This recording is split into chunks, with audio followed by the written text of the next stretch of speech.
Guys, today guys I'm going to show you how to change AC filter, cabin filter or AC filter. Ito yung location guys, ito yon. Yan.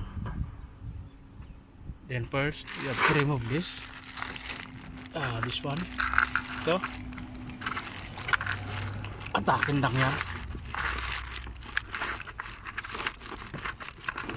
Yan. Ito, dito sa cabin. Yan ang cabin niya. Okay.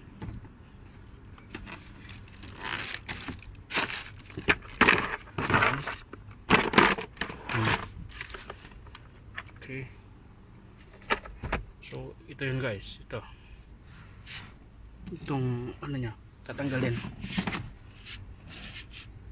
1, 2, 3, 4, 5, 6. 6 na screw. 6 yan guys. Ito, 6 yan.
Ito yung cabin filter niya, AC filter.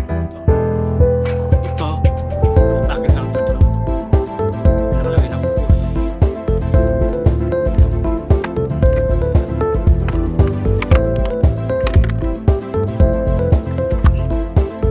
Atake na yun sa kanya.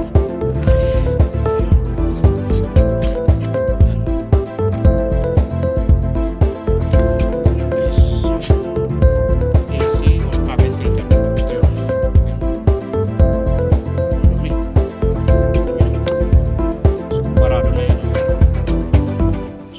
Guys, pagbalik niyan ganito rin yung pangalan na Nissan na siya dapat hindi siya baliktad, pangalan siya yan. So yun guys, yan kanya lang yan, tiyatanggal ko muna yan ang pakita ko sa inyo kasi nagpunta ako dun sa Nissan spare parts mismo, hinihingi sa akin yung sample na original, kaya tanggalin ko muna. So kaya ganoon lang guys, pagka install mo yan pag ganun din, ganito, yan pagkabit nyan.